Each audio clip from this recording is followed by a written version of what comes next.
il y a une entreprise qui est indestructible. C'est bien Gamaliel qui le dit, un pharisien. L'entreprise de Dieu est indestructible. Tout ceci, ce que nous vivons, est l'entreprise de Dieu, l'entreprise indestructible. Son Église est cette entreprise de Dieu. Et tout particulièrement, l'entreprise de Dieu, c'est le pardon des péchés. Son œuvre, son but, son dessein, son intention, c'est obtenir le pardon des péchés pour une humanité déchue, afin que cette humanité puisse vivre éternellement à ses côtés. Cette entreprise de Dieu compte de deux parties. Une première partie qui est strictement cette œuvre du Christ pour obtenir le salut d'une façon objective et certaine, comme le disent les apôtres face au Sanhédrin. Ils parlent de ce Jésus mort. Ils parlent de ce Jésus que Dieu a ressuscité. Ils parlent de ce Jésus élevé par la droite de Dieu à la place de prince et de sauveur. Celui qui est souverain, celui qui règne, celui qui a toute autorité, et celui qui rachète, le Rédempteur de chacune de nos vies, cet agneau qui a été offert en sacrifice afin que nous soyons sauvés, sauvés de l'enfer, sauvés de la punition, sauvés du châtiment éternel. Cette entreprise de Dieu est indestructible. Le diable a essayé de la détruire. Il a essayé de détruire cette entreprise en tentant Jésus, en faisant que Jésus se trompe, qu'il se vante, qu'il cherche sa propre gloire ou qu'il cherche son propre bénéfice. Il a tenté Jésus tout au long de sa vie, tout au long de son ministère sur terre, afin de détruire cette œuvre. Le monde a essayé de détruire cette entreprise de Dieu, cette œuvre de Jésus, et nous le voyons dans les évangiles, le monde en particulier avec ces autorités juives qui ont essayé de détruire le plan de Dieu, qui ont essayé de détruire Jésus, qui l'ont menacé, qui l'ont poursuivi, qui l'ont torturé, qui l'ont injustement sentencé à la mort, mais ils n'ont pas pu détruire l'entreprise de Dieu. Cette entreprise compte d'une deuxième partie. C'est cette prédication apostolique. Le message, comme dit Pierre ou les apôtres, le message de la repentance et du pardon des péchés en Christ. Le message de l'Église. Son message principal, le message original, un message qui est au-dessus de toute autre activité de l'Église.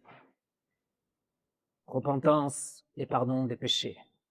Tout comme Jésus avait proclamé lors de le début de son ministère, où il appelait les gens à se repentir, car le royaume de Dieu était proche. Et lorsqu'il est sur la fin de sa vie sur terre, prêt à monter au ciel, il dit à ses disciples qu'ils doivent annoncer le pardon des péchés en son nom, en lui. Et c'est ça la mission de l'Église.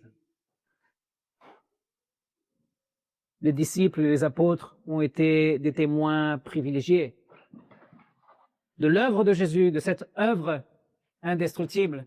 Mais ils ont été aussi témoins des paroles de Jésus. Ils ont reçu les paroles de Jésus et ils annoncent ce qu'ils ont vu, ce qu'ils ont entendu.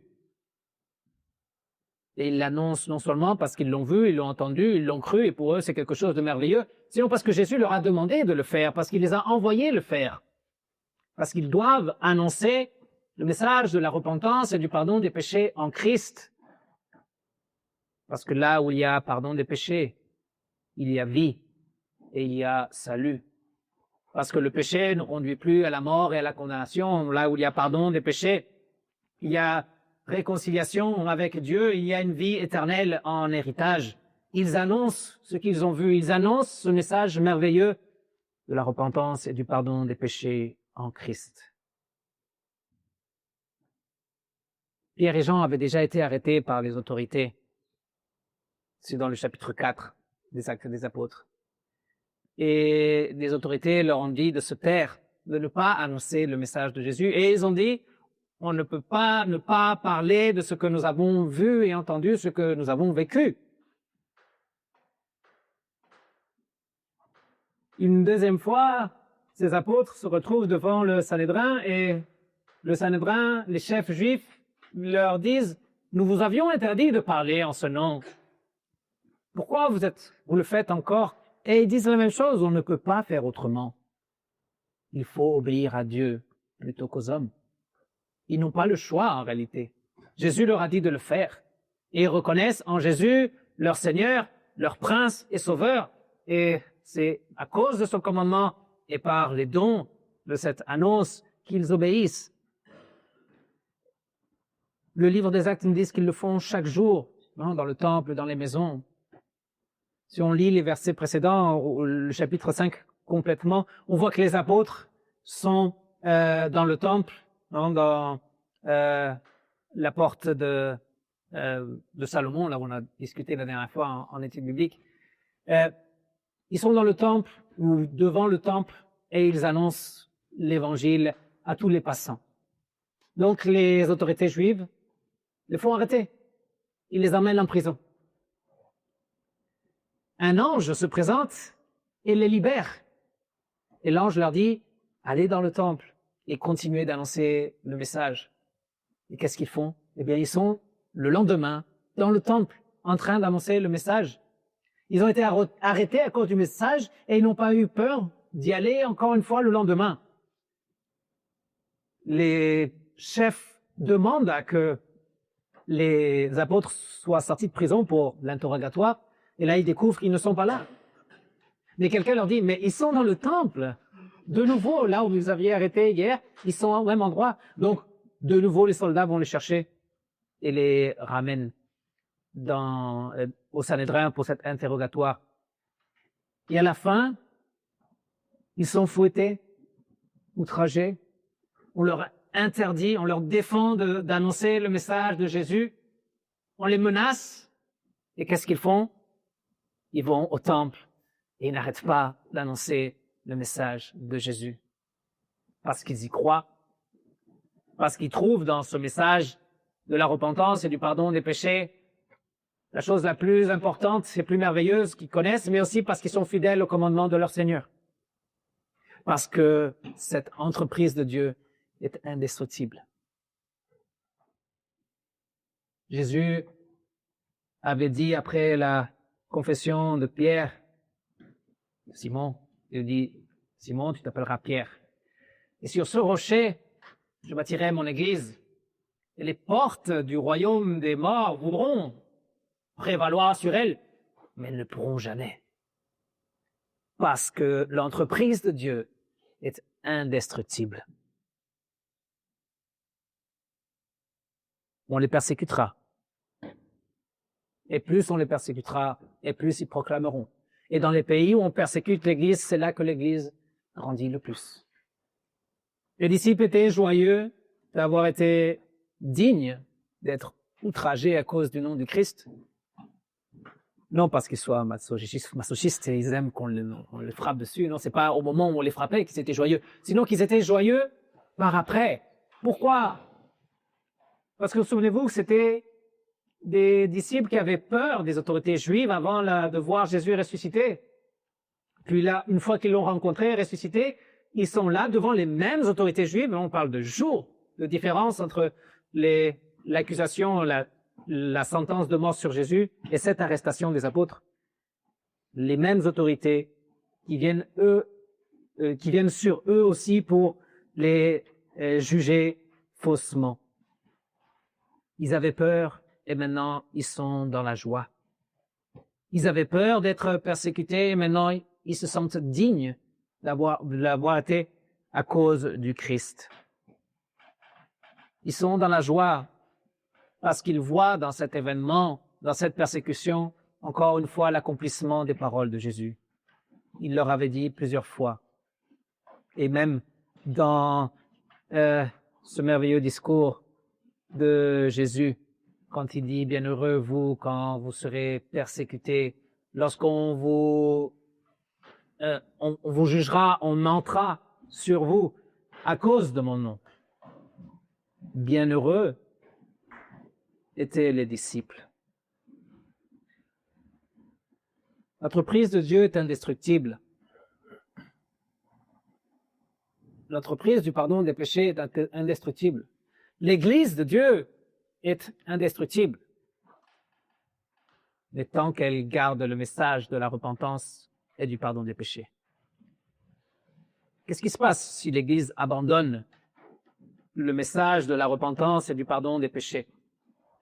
Est-ce que l'Église reste toujours cette entreprise de Dieu?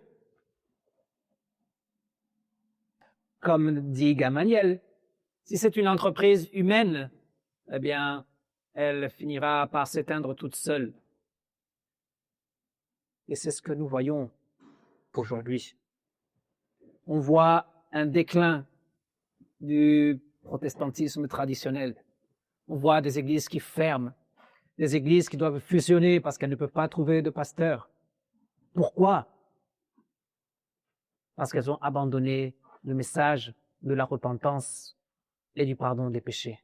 Parce que l'Église, à un moment donné, pensait qu'il était mieux de répondre à ce que la culture réclamait, à ce que le monde réclamait, et de donner un message qui plaise au monde. Parce que l'Église pensait qu'il était mieux de suivre les formes du monde, les modes de ce monde. Parce que l'Église a pensé que plus que le message de la repentance et du pardon des péchés, il fallait parler de la communauté, du vivre ensemble, du côté social de l'Église.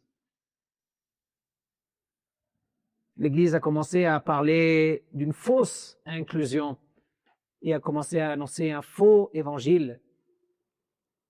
Elle a oublié le message de la repentance et du pardon des péchés. Lorsque l'Église a fait ça, elle a volé les dons de Dieu pour son peuple. Elle a volé et caché le message de la repentance et du pardon des péchés. Elle a volé l'Évangile. Elle a cessé de proclamer la parole de Dieu. Elle a cessé de parler de la justification, du pardon des péchés. Elle a cessé de parler du sacrifice du Christ, de l'agneau de Dieu. Elle a cessé de parler du sacrement, du baptême, de la Sainte Seine. Elle s'est dédiée à autre chose. Et aujourd'hui, les églises ferment.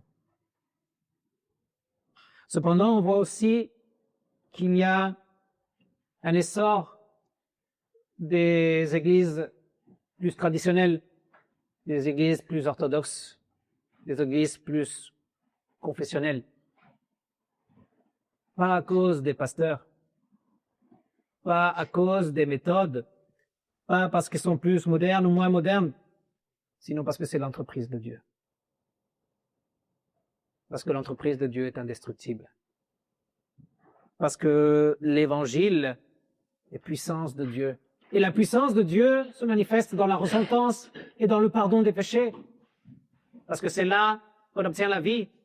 C'est là qu'on obtient la justice du Christ. C'est là qu'on devient héritier de la gloire. C'est là qu'on se remplit, on est comblé de l'espérance de vie éternelle. C'est le message que l'Église doit soutenir. C'est le message que l'Église doit garder. L'Église doit obéir à Dieu plutôt qu'aux hommes. Elle doit annoncer ce que Dieu lui a demandé d'annoncer plutôt ce que les hommes veulent entendre. Elle doit chercher à être fidèle. Alors, l'Église sera indestructible. Alors, l'Église pourra prévaloir sur les portes du royaume des morts. À quoi devons-nous nous attendre si nous sommes fidèles au message de la repentance et du pardon des péchés? Devons-nous nous attendre à être bénis comme Église? Devons-nous nous attendre à voir les foules venir vers nous et remplir nos temples? Devons-nous nous attendre à voir la prospérité parmi nous et voir les comptes de l'Église se remplir et qu'on ait assez d'argent pour tout faire, tout ce qu'on veut? Doit-on s'attendre à que notre Église obtienne une renommée mondiale et qu'elle soit suivie partout? Ce à quoi on doit s'attendre, c'est à l'opposition, c'est à la jalousie, c'est à la haine et c'est aux outrages. Cette opposition n'est pas contre nous, sinon contre le même évangile qui est insupportable. Les chefs juifs disaient aux apôtres, arrêtez d'annoncer ce message d'évangile et en plus, vous voulez nous faire porter le chapeau. Vous voulez faire retomber sur nous le sang de cet homme. Si on remonte jusqu'à Matthieu, au moment de la crucifixion, les Juifs disaient, quand Pilate se lavait les mains, ils disaient que son sang retombe sur nous. Mais maintenant ils disent non, mais ne dis pas aux gens que son sang retombe sur nous. D'ailleurs, c'est justement ce que les apôtres pointent du doigt quand ils disent vous l'avez crucifié. Pourquoi ils signalent le péché des chefs religieux? Parce qu'ils veulent la repentance. Ils veulent que ces chefs religieux puissent eux aussi jouir du pardon des péchés, pour qu'ils puissent vivre cette vie nouvelle en Christ, pour qu'ils puissent hériter de la gloire, de toutes les promesses de Dieu.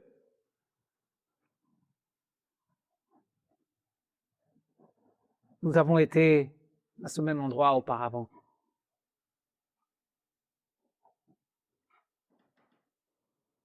Et le sang du Christ retombe sur nous, parce qu'il a été crucifié par ma faute. Je n'ai pas crié crucifie-le, mais c'est bien par ma faute qu'il a été cloué sur ce bois. Parce que c'est moi le pécheur qui méritait ce châtiment. C'est moi le pécheur qui devait souffrir. C'est lui qui prend ma place par amour. J'ai été à cet endroit et j'ai rejeté le message de l'évangile dans ma jeunesse. Je n'ai pas voulu l'entendre. Je ne voulais pas être responsable. Je ne voulais pas qu'on me considère un pécheur. Cependant, l'Esprit a su témoigner de ce message indestructible. Et j'ai entendu le message de la repentance et du pardon des péchés. Et alors je n'ai plus résisté. Et alors j'ai été comblé de ce message. Puis j'ai étudié, je suis devenu pasteur. Ça, c'est une autre histoire. Mais j'ai été à leur place. Et peut-être vous aussi, vous avez été à cette place à un moment donné. Et c'est par la puissance de l'Évangile que nous avons été sauvés. Par la puissance et la grâce de Dieu dans ce message du pardon. Nous sommes membres de cette Église indestructible par la foi. Nous ne sommes pas par tradition. Nous ne sommes pas par famille. Nous ne sommes pas par convenance, sinon par la foi, par la puissance de Dieu. Et c'est lorsque vient le moment difficile qu'on voit ceux qui sont membres de l'Église par la foi et ceux qui ne le sont seulement de nom. Celui qui est membre de cette entreprise indestructible de notre Seigneur n'abandonne pas. Il y aura de l'opposition, mais l'Église est indestructible. On pourra me tuer comme on a tué Pierre, Paul, Jacques et tous les apôtres, mais l'Église est indestructible. L'Église demeurera sur pied. Personne ne pourra contre elle. Soyons dans la joie. Soyons dans la joie d'être en Christ. Soyons dans la joie de voir s'accomplir encore aujourd'hui en nous cette parole du Christ. Soyons dans la joie pour ce salut qui nous a été accordé, pour cette puissance de Dieu qui nous a conduit à la repentance, cette puissance de Dieu qui nous a accordé le pardon des péchés, cette puissance de Dieu qui nous a sauvés. Restons fidèles dans la mission, parce que ce message est pour tous. Les disciples étaient chaque jour dans le temple et dans les maisons. Nous, on doit le faire à l'envers. Pourquoi? Parce que dans le temple, ils cherchaient les incroyants. Nous, normalement, dans le temple, on a les croyants. Dans le temple de Jérusalem, ils cherchaient ceux qui n'avaient jamais entendu l'Évangile. Ils allaient là où il y avait un besoin de croire l'Évangile. Ils allaient dans le temple rencontrer les gens qui étaient perdus pour leur conversion. Puis après, ils allaient dans les maisons pour fortifier le peuple de Dieu, pour encourager le peuple de Dieu. Et on a ce témoignage dans le livre des Actes où les croyants se rassemblaient autour de l'enseignement des apôtres pour rompre le pain, pour prier ensemble, pour vivre ensemble. Dans le temple, là où sont les perdus, pour qu'ils entendent l'Évangile. Aujourd'hui, c'est pas dans le temple qu'on doit aller. Mais là où on est, il y a des gens qui sont perdus, qui ne connaissent pas le message de l'Évangile. La moitié des habitants en France se disent athées. Ce qui veut dire qu'à peu près une personne sur deux que vous croisez n'est pas croyante. Et dans ces 50% de ceux qui se disent croyants, il y a des musulmans, il y a des juifs, il y a des chrétiens, et il y a beaucoup de gens qui simplement disent qu'ils sont chrétiens parce qu'ils ont été baptisés, parce qu'ils sont de tradition ou de famille chrétienne, mais qui n'ont pas une foi vivante en ce Christ. Ce qui fait qu'on est à peu près 50 millions de personnes autour de nous qui ne croient pas à l'Évangile. C'est là notre temple où nous devons annoncer. Pas besoin de faire des longs trajets. Ils sont autour de nous. Dieu les a mis autour de nous pour que nous puissions partager le message de l'Évangile et encore plus aujourd'hui avec l'opportunité qu'on a avec les réseaux sociaux. Et après, on se rassemble dans les maisons. On vient au culte. On vient pour être renforcé dans notre foi, pour être confirmé dans notre foi, pour être confirmé dans l'amour du Christ, pour nous nourrir de son Évangile, pour renaître, pour prendre dans le sacrement le corps et le sang du Christ, pour être confirmé dans l'espérance de la vie éternelle, pour être confirmé dans son amour. Nous n'avons rien à perdre, parce que l'Église est indestructible. Notre héritage est certain. Nous n'avons rien à perdre. Le don est indestructible. L'entreprise est de Dieu. Que la paix de Dieu qui surpasse toute intelligence garde notre cœur et nos pensées en Jésus-Christ, celui qui est mort et ressuscité, celui qui est prince et sauveur, celui qui a obtenu le pardon de tous nos péchés, celui auquel nous voulons rester fidèles, celui que nous voulons proclamer pour la vie éternelle de tous ceux qui sont autour de nous. Amen.